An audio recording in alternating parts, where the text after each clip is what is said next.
Greetings, you remarkable and extraordinary soul. The fifth dimension is already active, and I will delve into the two essential skills required to master and harness its power.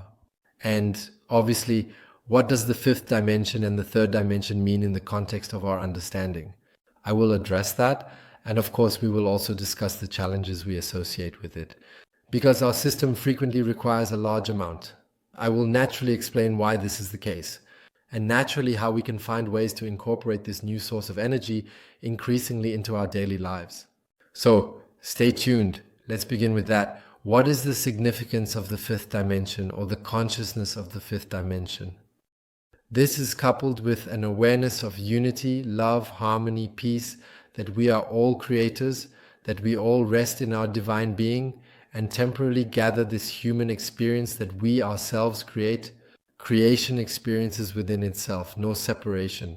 We are everything, experience everything simultaneously. This is the fifth dimension.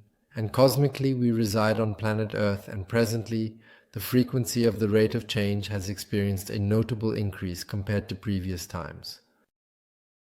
This is also scientifically proven, but I don't want to go into detail about it now. So whether it's the Schumann frequency, the Earth's vibration, the changing Earth's magnetic field, or the cosmic radiations affecting us, we are essentially going through this solar age in the universe. This means that we are being bombarded with high vibrational ascension energies, where we constantly have to, or are allowed to, adapt ourselves anew and anew. It is a privilege to be here as well, from this perspective. And that is essentially the consciousness of the fifth dimension. And of course, the planet Earth has also decided, because from a shamanic perspective, it is believed that the planet Earth, or Mother Earth, is also a living organism, a living being. And this being has also made the decision to increase this vibration. And all of the individuals residing on it, so every one of us, the occupants, whether they are creatures, flora, humans, are also obligated to elevate into this vibration. This implies that sooner or later, more probable later, there will be an absence of three-dimensionality, indicating the realm of separation, the realm of scarcity, the realm of hostility, maybe even the realm of conflict, will ultimately come to an end. And this transitional process where we currently find ourselves, that is exactly what is exciting cosmically, that we are allowed to experience this transition and even participate in shaping it. That is why it is up to every individual to learn to integrate this awareness more and more into everyday life. And the wonderful thing about it is that it is naturally a benevolent energy that wants to help us reach this unity even faster. And the challenge for us in our consciousness is that we frequently resist this new awareness because it may also frighten us, as we still think, feel, and act in this three-dimensionality. Or in the past it was like that. And now this change, this trust to also immerse oneself in this new consciousness and to integrate it more and more into the world, that is the process of detachment, that we are allowed to learn not to approach this lack, these fears, these doubts that are currently arising. It must be said that we learn not to approach that anymore, that we only go inward and from within ourselves, from this centeredness, from this creative potential, from this love, and also from the inner power that everyone possesses to co-create our future, our world, that we are no longer driven by external influences, and that is the three-dimensionality. That means we are bombarded by external influences that are fueled by fear. And by responding to that, we are merely scratching the surface, barely tapping into the immense depths of our true potential that lie beneath the initial layers. And the entire experience will become more intense within itself if we do not acquire the ability to look inward and immerse ourselves in this inner awareness, in your genuine potential, your capability, your resilience, and simultaneously in your love. And if you compare that now with before, for example, 2,000 years ago or even 1,000 years ago, it wasn't much different then. These cosmic influences haven't hit us as massively, and there have been very few individuals such as mystics, such as saints, such as sadhus, who currently originate from India and so forth, who have traversed this mystical journey of enlightenment. And now it is such that this acceleration of the ascension energy has increased so enormously that there are many, many, many more people who are also awakening, becoming enlightened. You don't always have to live in caves, but we can integrate that into our everyday lives, so to speak. And the path naturally leads inward first, to be able to listen to oneself in the silence, to rest in one's own being, and then to realize you are everything. To integrate this even deeper now, imagine in shamanism, it is widely believed that the body, the mind, and the soul always form an inseparable unity.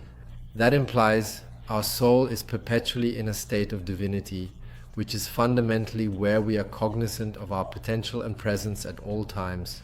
Then we have our body, which constantly adapts to this vibration of the earth. That means every cell, we may have around 40 million or trillion cells in our body, each one constantly readjusting to the earth's vibration. This means now similarly that you can now imagine that you cannot escape this vibration, which is always being raised. That is similar to when you jump into the water and then you are surrounded by the cool wetness. You have the experience of the water. You feel precisely how the water feels, and you are unable to escape from this water, this vibration of the water. And it is the same with us. Therefore, if we are continuously exposed to this vibration, we are unable to evade this vibration. So our body responds in accordance. That indicates our cells are automatically elevated in response. What happens next? What actually happens is that our body is in a state of constant activity.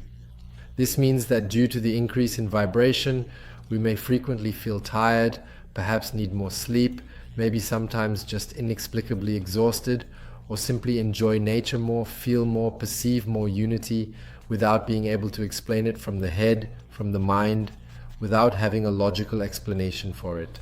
And this also occurs to me at regular intervals, that I am able to experience this sense of unity, this feeling of connection with Mother Earth even more intensely, without needing to continuously concentrate on it. And that is also an effect, so when you observe that, it's a wonderful effect that the body, one's own body intelligence, has already adapted. Then we have, of course, our consciousness, our existing consciousness, which often still holds on to this old 3D perception of the world that we are accustomed to.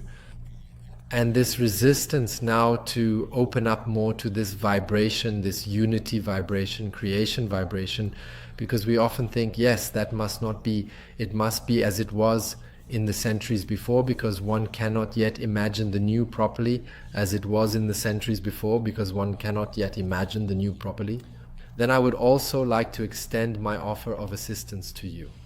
Imagine there are individuals who are so profoundly immersed in love, so intricately connected, that they possess the remarkable ability to materialize things externally or even dematerialize walls, thus exerting a profound influence on nature or matter around them. We are all capable of that. This implies that we are no longer merely consumers or inhabitants of creation, but rather that we have the ability to simply perceive and assimilate it. No, we have the ability to change matter ourselves. And a very straightforward example is at this moment, I would like to briefly mention it here, with the experiment involving a robot chick. That implies the chick has been conditioned to a robot even though it is mistaken for the mother. And the chick generally always follows the mother. And the robot is programmed to, in a manner, navigate a field according to specific algorithms, so that it repeatedly navigates this field, the entire field in its entirety. What they did is that they took the chick to the side with the glass pane, and it naturally kept calling for the mom, so for the robot. And then what happened was that the robot started circling around the chick at a certain point, instead of covering the entire area as it had been programmed to do. And what I intend to express or clarify is that if a chick has the ability to influence matter, what are we capable of in terms of altering and exerting influence on matter? In this very simple example, and that would be the impulse I can give you, that you have trust in your truly inexhaustible, immeasurable potential and your strength, your power that you always possess within you, that you also learn to accept that you give yourself permission to be great. Yes, and in order to master this energy now, because we are constantly exposed to this energy, there are these two essential skills that we must or are allowed to master in order to remain in balance in this new higher vibration permanently. And this is an ongoing process, but once it has become a habit for you, you can actually handle it with a relatively high degree of ease and efficiency. The first point is that you learn again to connect with yourself. That means connecting with yourself, going more into the silence, and you achieve this best early, before the day begins. Prior to the resurgence of your restless mind or monkey mind, as it is referred to by some, commencing its jumping around once more and endeavoring to suck you in, which often results in unconsciously being led into a negative spiral.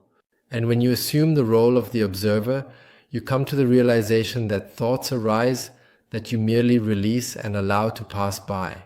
And when you perceive that you have a feeling of fear, a feeling of doubt, a feeling of, can I do this? So maybe if you feel a sense of constriction, that you listen more to your breath here, listen more to your breath and just let that go.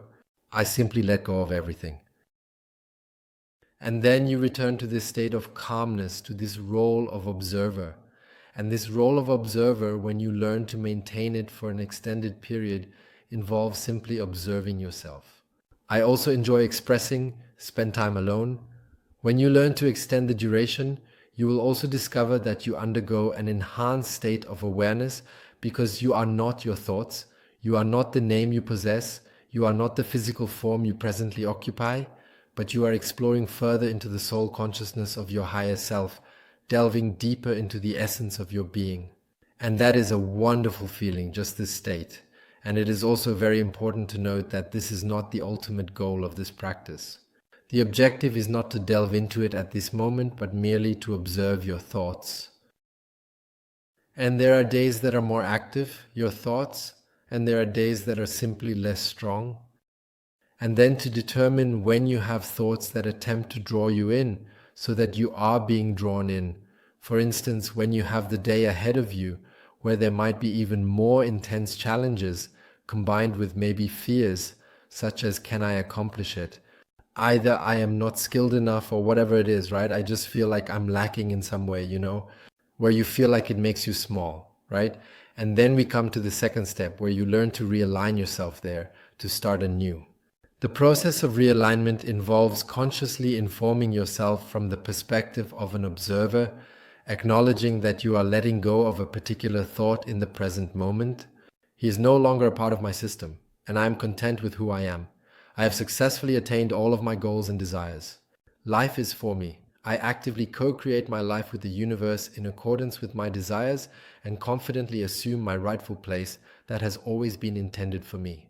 And I exist in my soul consciousness without any fear, without any doubt, and I walk on my path.